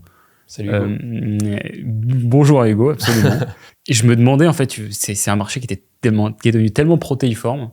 Et aujourd'hui, j'ai l'impression que ceux qui s'en sortent pas trop mal, on en a beaucoup aussi en portefeuille chez Kodak, c'est un peu les agrégateurs. Ceux qu'on fait le pari de la qualité sans dire, trop précis par usage, etc. Je pense à nous, on bosse beaucoup avec Supersmart. T'as NutriPure qui se porte bien, qui est du coup un peu en frontal contre vous aussi. Là-dessus, vous avez quand même pris le bon wagon, en fait, sur... Ouais, en fait, il faut quelque chose qui te ressemble. S'il y a des marques qui se lancent sur les compléments pour la beauté, parce que c'est vraiment ce qui tient à cœur aux fondateurs et c'est ce qui permet aussi de se différencier. En fait, il faut savoir ton point de différenciation. Donc, le mieux, c'est quand même de choisir un axe différenciant qui soit porteur. Ouais. Après, nous, à la base, ça serait de mentir que de dire qu'on était protéiforme. Tu vois, on s'est lancé dans la vitamine C. Une fois qu'on a fait notre vitamine C en poudre, on a diversifié la vitamine C. On a voulu devenir les experts de la vitamine C en l'ayant sous tous ces formats. Et vu que la vitamine C, ça adresse l'immunité, la vitalité, on a ajouté d'autres produits qui étaient dans cet axe-là, magnésium, vitamine D, zinc, etc., vitamine B12. Et puis, on a continué à élargir pour combler les trous dans la raquette. Et donc, aujourd'hui, on a une marque qui touche à peu près tous les besoins. Pas encore tous, donc on a encore du boulot. Mais voilà, on a diversifié les axes de bienfaits. Et donc, Novoma, c'est pas une marque de compléments alimentaires pour la femme, pour la digestion, pour la peau. C'est un peu plus tout-terrain, mais parfois aussi d'être un peu tout-terrain, c'est plus difficile de se présenter. Oui. De savoir comment tu présentes ta marque. Tu vois, quand tu fais des compléments pour la digestion, moi, je fais des compléments alimentaires pour la digestion, pour soulager, pour le microbiote. Nous, c'est des compléments alimentaires bien-être. Donc, ça veut un peu tout et rien dire. Mais c'est ce qui nous permet de se laisser de se mettre aucune barrière quand on veut lancer des compléments. Même pour le sport, au final, le sport, les gens qui prennent des compléments pour le sport, ils ont besoin aussi de compléments en plus bien-être du style oméga 3 magnésium et vice-versa. Donc, au moins, on se met pas de barrière. Et c'est cool parce que on peut aller dans un peu toutes les directions. Oui, et c'est ça. Et vous n'avez jamais été capé par le fait que, je veux dire, le fait qu'on a du mal à nous identifier. En gros, le positionnement bien-être, tout le monde le comprend. C'est ça. Nous, c'est bien-être. Ouais. Et surtout, notre point de différenciation, c'est le côté qualitatif. Du fabriqué en France, des compléments clean, qui se veulent transparents et de bonne qualité dans la partie dosage, composition.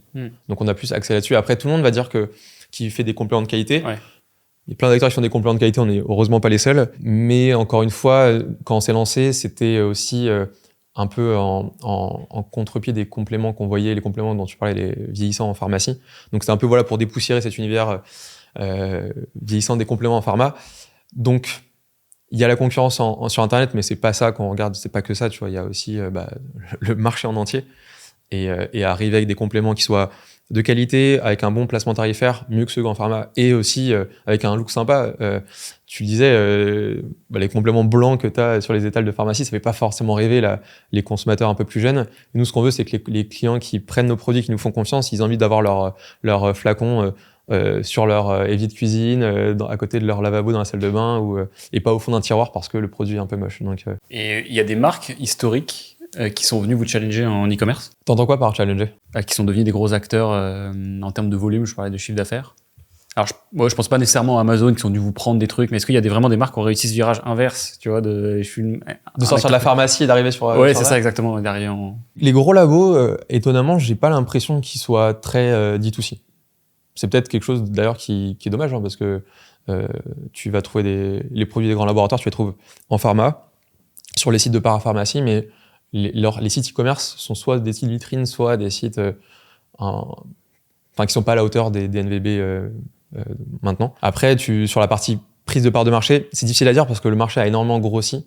Nous-mêmes, même si le marché n'est pas grossi, en essayant de tout faire pour développer notre entreprise, je pense qu'on aurait grossi. Donc il y a deux facteurs, c'est la part de l'e-commerce qui grimpe, la part des compléments alimentaires qui grimpent, et je pense notre approche qui est plutôt bonne, en tout cas, qui fait sens, et qui permet aussi de grandir. Donc, peut-être qu'on aurait grandi plus vite s'il y avait moins de concurrence. Mais d'un autre côté, La concurrence est vraiment top parce qu'au final, ça montre que le marché est porteur. Ça nous pousse aussi à redoubler d'efforts pour progresser, pour innover. On parlait tout à l'heure de la gamme de sachets qu'on a ajouté sur Amazon. C'est parce que on voit qu'il y a une forte concurrence et donc du coup, il faut qu'on arrive nous-mêmes à trouver les clés pour se démarquer. Donc ça passe sur les formats, sur les produits eux-mêmes, sur les types d'actifs. C'est ça qui est hyper cool avec les compléments, c'est que c'est très stimulant parce que ça évolue beaucoup. Il y a l'avancée de la recherche, des nouveaux actifs qui sortent ou qui nous permettent de toujours se challenger, et donc c'est jamais figé, ce qui fait qu'il y a la place pour tout le monde. Et je pense que les DNVB, même s'il y en a de plus en plus, et c'est sûr que quand tu vois une marque de compléments arriver tous les mois, ça te rajoute une petite pression. D'un autre côté, c'est ça qui te dit, ok, je suis dans le bon secteur et je peux encore progresser. Oui, ça, j'ai l'impression vraiment qu'il y a encore de la place en fait. C'est-à-dire que le marché grossit tellement vite et ça laisse tellement de place à plein de nouveaux acteurs qui peuvent arriver et qui font je suis toujours choqué. Parce que du coup, nous, avec Kodak, on draine énormément de flux de personnes qui ont des problématiques en digital. Okay. Le complément alimentaire, c'est un secteur qu'on discute avec beaucoup de marques. Et on voit des boîtes qui ont 1 an, 2 ans, etc., qui font plusieurs millions de chiffres d'affaires. Et c'est très impressionnant, en fait, de voir que ça ne s'arrête jamais. En fait, je me dis à un moment, ça va s'arrêter. Comme ça s'arrêtait sur la culotte menstruelle, où il y en a plus. Il y a des nouvelles qui sortent de nulle part et qui font du généraliste. Lancer maintenant des compléments alimentaires, c'est sûr que c'est moins facile qu'il y a 4-5 ans. Mais c'est pas impossible, hein, parce que tu vas avoir une approche qui t'est propre. Ouais. Donc tu vas parler soit avec un type de clientèle, soit en faisant des compléments personnalisés, des gummies ou des compléments plus classiques, soit plus pour les femmes, soit plus pour les hommes, soit un peu pour tout le monde. Et puis aussi, tu as le marché de la pharmacie. Donc il y a effectivement la concurrence en ligne, mais les acteurs on va dire nouvelle génération dont on fait partie sont encore pas trop en pharmacie. On y travaille, mais il y a encore beaucoup de possibilités en pharmacie et donc tout un champ des possibles. Parlons de la pharmacie, c'est vrai, parce que c'est 70% du marché, on le disait avant, entre 60 et 70%. Ça marche comment quand on a un acteur online qui veut taper ce canal de distribution un peu plus à l'ancienne, j'imagine, qui est plus... où les antécédents de la relation, tu vois, d'un gros labo, c'est plus compliqué à déboîter que gagner l'attention sur Meta, quoi. Carrément. C'est quoi le plan de Novoma pour y aller ? C'est vrai que c'est assez particulier. Nous, on y allait un peu parce que on existait depuis quelques années et tu vois, dès 2019, 2020, on commençait à avoir quelques pharmacies qui nous demandaient si ils pouvaient référencer nos produits. Et donc, on se disait, il y a peut-être quelque chose à faire.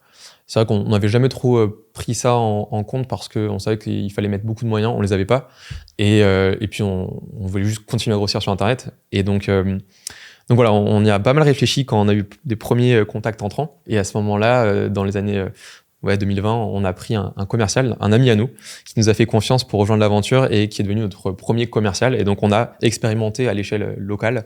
On est basé à Toulouse, donc il était basé à Toulouse avec nous et il a sillonné tout le sud-ouest. Donc, c'est une grande zone pour aller voir les pharmacies. Mais t'as raison, c'est hyper compliqué d'aller voir les pharmacies parce que qu'est-ce que tu leur dis? Comment t'approches la pharmacie? Qu'est-ce que tu mets en avant? Et même, qui sont les acteurs face à toi? Parce que on se parlait des acteurs historiques en pharmacie.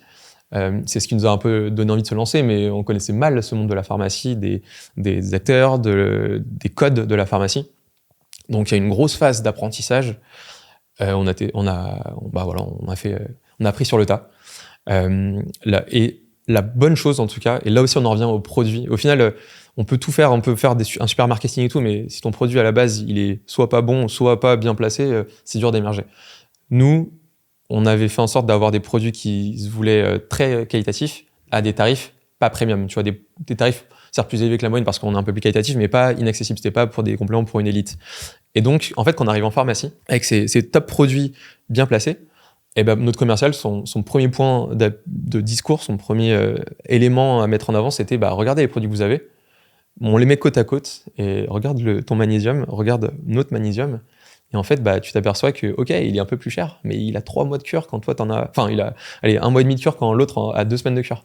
Ou il a le même nombre de gélules, mais par contre, il est 2 fois mieux dosé. Ou il est aussi bien dosé, mais par contre, c'est pas le même type de magnésium. C'est pas un magnésium marin de premier prix. C'est un magnésium un peu plus évolué. Donc, et en plus, il y a le côté, on en revient au format un peu plus sympa, des flacons jolis, un QR code sur l'étiquette. Et quand tu scannes le QR code, tu accèdes à plus d'éléments que juste la page du produit, parce que tu as beaucoup de produits où c'est un QR code qui ramène vers la page produit. Bon, tu viens acheter ton produit, tu arrives sur une page d'achat d'un produit, ça n'a aucun sens. Donc voilà, ça donne un peu plus de conseils d'utilisation, donc tu accompagnes un peu le client. Donc, il fallait commencer à tester les arguments sur le terrain et voir ceux qui font le plus mouche, sachant que les arguments sont pas les mêmes selon les pharmacies, parce que tu as des pharmacies qui sont... Et c'est là où nous, ça marche le mieux, c'est les pharmaciens qui ont un regard... qui ont déjà développé une expertise sur la partie complément alimentaire et qui veulent vraiment proposer ce qu'il y a de mieux pour leurs clients. Donc eux, on peut facilement les convaincre, ou en tout cas on a des éléments de poids pour les convaincre sur le côté qualitatif, composition et formule globale. T'as d'autres pharmacies où, c'est vrai, quand t'as des compléments, des marques de labos historiques, des labos historiques qui passent tous les mois à la télé, les produits se vendent tout seuls, c'est super simple, t'as des bons ratios de marge, donc il y a des pharmacies, au final, il est plus dosé, il est plus qualitatif. En soi, moi, ils se vendent très bien, pourquoi j'irais changer l'existant? Donc voilà, il fallait essayer de comprendre un peu comment aborder les différentes pharmacies, les différents types de pharmaciens qu'on a face à nous. C'est quoi les différentes pharmacies? Parce que c'est pas un agrégat, tu vas pas avoir un mec pour toutes les pharmacies de France. Non, ça serait beaucoup trop simple. Ouais. Il y a des groupements de pharmacies, donc tu peux aller, on va dire, l'approche par le haut, donc aller voir un groupement et essayer de négocier un accord pour que tu sois référencé au sein de leur pharmacie. Donc tu as des groupements qui référencent 500 pharmacies. Tu peux aller les voir et faire en sorte que tes produits soient référencés dans leur logiciel. Comme ça, le pharmacien, il n'a plus qu'à acheter tes produits directement auprès de... Enfin, tout est simple pour le pharmacien. Il n'a pas besoin de négocier avec toi les tarifs. Ça simplifie beaucoup, beaucoup les choses. Mais par contre, même si tu signes un groupement avec un pharmacien, tu vas pas arriver dans les 500 pharmacies. C'est à tes commerciaux d'aller voir chacune des pharmacies. Ouais, comme en grande distrib. Exactement. Sauf qu'au début, nous, on s'est pas dit... quand on allait aller voir les groupements directs, on n'avait aucun contact. On n'existait pas en pharmacie, on émergeait sur Internet. Mais c'était beaucoup plus compliqué d'ouvrir des portes. Donc ce qu'on a fait, c'est plutôt de se dire, ça va prendre du temps, ça va prendre des ressources, mais on va y aller par le bas, d'aller voir chacune des pharmacies. Donc au début, on allait voir un peu toutes les pharmacies. On testait un peu l'argumentaire. On a vite compris qu'il fallait... pour la pharmacie, il y a certaines choses sur lesquelles il faut se poser. Il y a les prix, donc la rétrocession que tu donnes aux pharmaciens. Okay. Sur Amazon te prend une commission. Ouais. La pharmacie, et c'est normal, te prend aussi a besoin de prendre de la marge. Donc, tu vois, c'est d'être dans les clous de ce qui se fait. Donc, au début, on savait pas. Donc, on arrivait peut-être un peu trop optimiste en termes de la marge qu'on était prêt à laisser aux pharmaciens. Non, il faut... Prends donc cette peanut.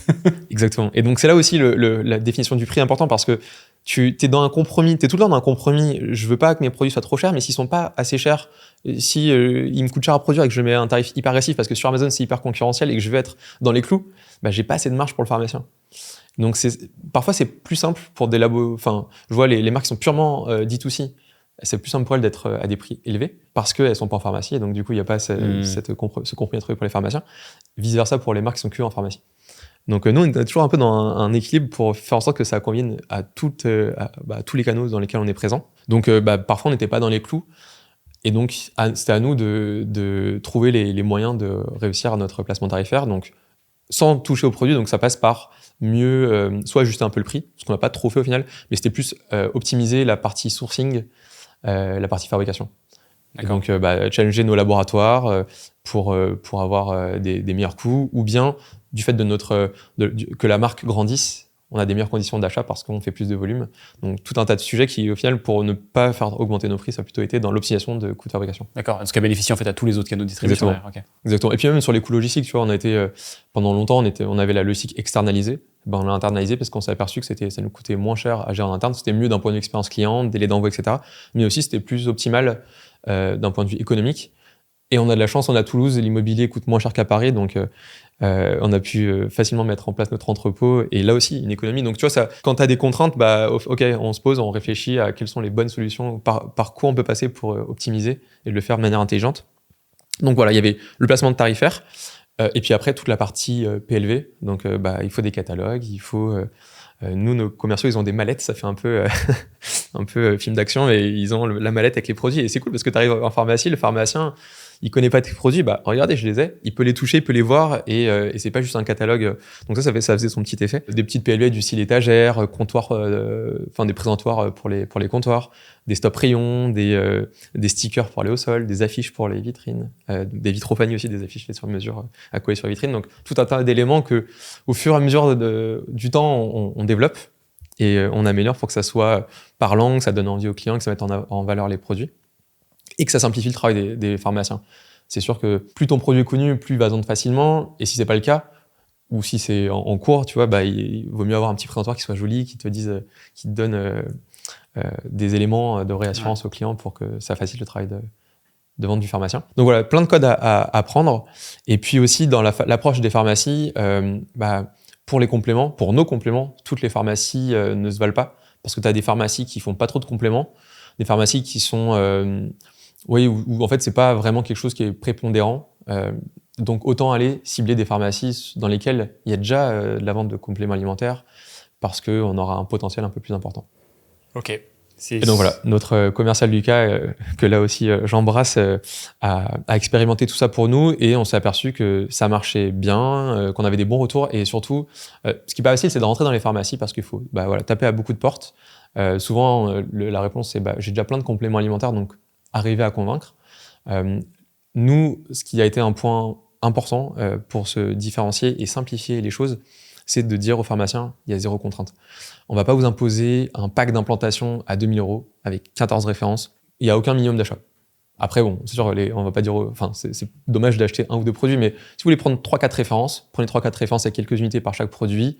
La livraison elle est gratuite dès 100 €. Il n'y a pas des francs de port à 600 €, 1000 €, j'en sais rien, tu vois, c'est livraison gratuite dès 100 €. Je crois que même on l'a baissé à 60 €, donc les pharmaciens peuvent acheter 3 produits et c'est déjà, la livraison est gratuite. Comme la logistique elle est internalisée, les produits sont expédiés dans la journée et ils sont livrés 2 jours après, donc hyper fluide. Et donc, ne pas mettre trop de contraintes aux pharmaciens, c'est pas un risque pour lui de prendre les produits. Et ce qui se passe, c'est que quand nos pharmacies sont référencées dans les rayons, ils se vendent et on a, tu vois, genre quasi pas de churn. Les pharmaciens qu'on arrive à conquérir, qui nous font confiance, on reste avec eux. Enfin, ils continuent à nous faire confiance année après année. Et donc on a expérimenté pendant quelques années à l'échelle locale. En plus, le fait d'être à Toulouse et d'aller voir des pharmacies sur Toulouse, c'était un petit argument supplémentaire. Et puis comme on a vu que ça fonctionnait bien, que les compléments plaisaient aux pharmaciens et à leurs clients, on s'est dit ok, faut qu'on mette l'accélérateur. Sauf que c'est là où ça devient très prenant en termes de ressources. Ce que j'avais dit, parce qu'il faut beaucoup de commerciaux. C'est très linéaire en fait, comme input, output. C'est ça. Tu peux avoir tant de pharmacies par semaine, j'attends qu'ils me commandent tant de produits, ok. C'est ça. Et puis la France est quand même assez grande, donc il faut pas mal de commerciaux pour aller dans chacune des régions. Et puis même au début, notre commercial Lucas, il avait beaucoup de régions à gérer. C'était trop, tu vois, d'aller de Biarritz à Perpignan et puis après jusqu'à Bordeaux, ça fait quand même une sacrée zone. Il y a beaucoup de pharmacies en France, il y en a plus de 19 000. Donc, et puis quand il va, il faut repasser pour les suivre, pour les accompagner. Donc on a un peu réduit les zones et on a commencé à recruter des commerciaux. Et la partie recrutement, on le sait bien, c'est assez, ça prend du temps. Il faut bien faire les choses. Surtout les commerciaux. Exactement. Pour les commerciaux, il faut bien faire les choses pour arriver à ce que ça fonctionne. Est-ce que c'est à ça qu'a servi la levée de fonds de 3 millions l'année dernière ? Ouais, en partie, carrément. C'était le premier objectif, c'était de se dire, maintenant, on veut mettre un coup d'accélérateur sur la partie commerciale. Lucas, on l'a mis à la tête de la direction des ventes. Et c'est lui qui a constitué son équipe. On avait peut-être à ce moment-là, l'année dernière, on devait avoir 2-3 commerciaux. On commençait à vouloir sortir de la zone sud-ouest, mais l'équipe était encore limitée.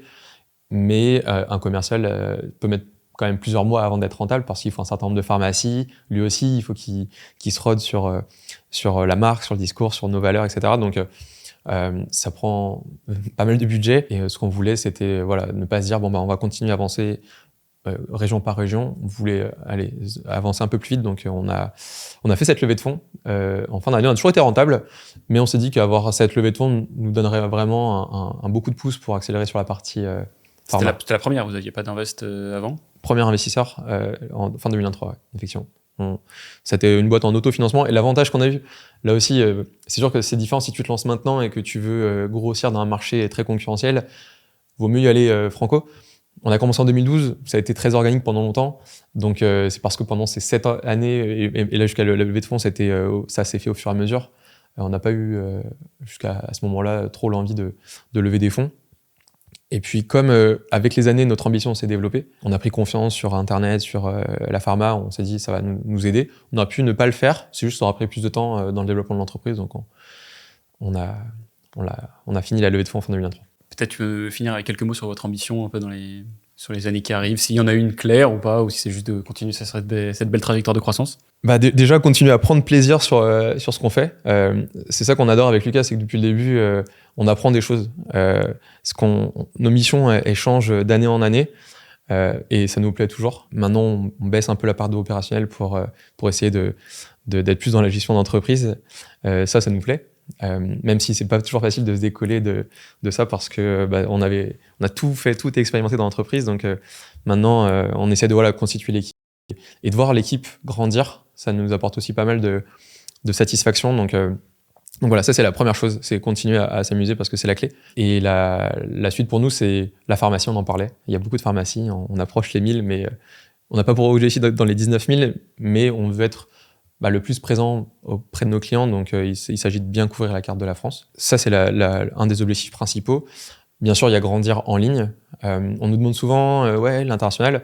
C'est le cas, bien sûr, on veut continuer, on veut aller vers d'autres pays, mais c'est pas l'objectif ultime, parce qu'en fait, là, il y a déjà de quoi faire en France, et on n'a pas la prétention de dire qu'on est les meilleurs en France, loin de là, donc on veut continuer à optimiser notre approche sur le site, sur Amazon et en pharma en France, tout en tâtant le terrain à l'étranger. Et le troisième point qui est important pour nous, c'est qu'on veut de plus en plus sortir de Novoma, une marque de compléments alimentaires. On ne veut pas juste vendre des compléments alimentaires, on veut aussi accompagner de manière plus globale nos clients vers du mieux-être. Donc ça passe par du contenu éducationnel sur les compléments, décrypter l'univers qui peut être assez complexe des compléments alimentaires. Il y a des termes très techniques, les galéniques, la biodisponibilité, l'assimilation. Donc tu vois, essayer de clarifier les choses et de faire découvrir cet univers-là aux gens qui s'y intéressent petit à petit, mais qui connaissent pas grand-chose. Historiquement, nous, c'est vrai qu'on misait sur le fait d'avoir des produits assez clairs. Magnésium, vitamine C, j'en parlais tout à l'heure. Donc, on arrivait à convaincre ces gens qui étaient déjà, qui savaient ce qu'ils voulaient prendre en complément. Mais quand tu sais juste que tu veux être en meilleure forme, ça passe par quoi ? Ça peut passer par des compléments alimentaires et peut-être les nôtres, mais pas que par ça. Tu vois, il y a tout un tas de choses à travailler en amont, l'hygiène de vie, le sommeil, l'alimentation.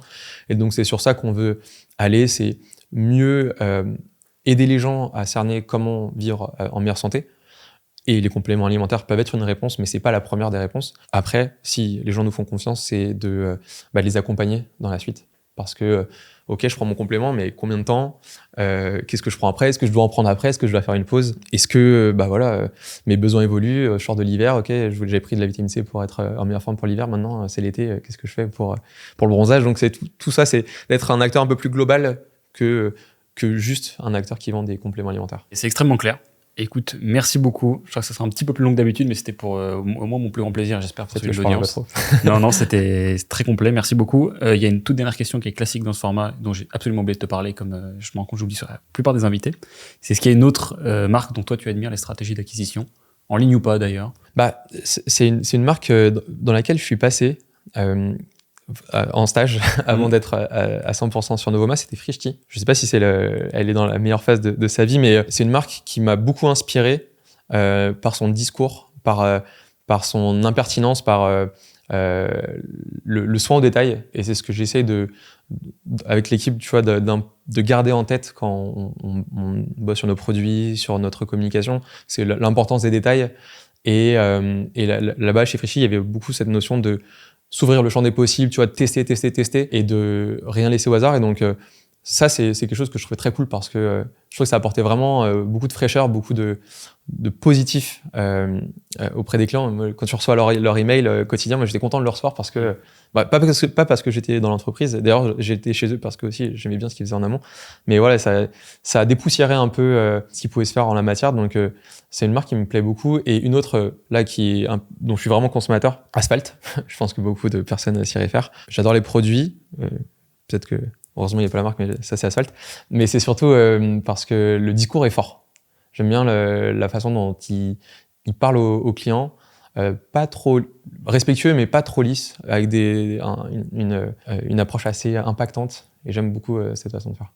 Avec des jolies vidéos qui expliquent bien, qui montrent les coulisses, qui rassurent. Donc, parfois, c'est une source d'inspiration. Superbe. Merci beaucoup, Alexandre. On va s'arrêter là pour cet épisode. Je te remercie pour ton temps. Merci à toi, Théo. Et on donne rendez-vous à nos auditeurs dans 2 semaines pour un nouvel épisode des Brutes Acquisitions. Ciao.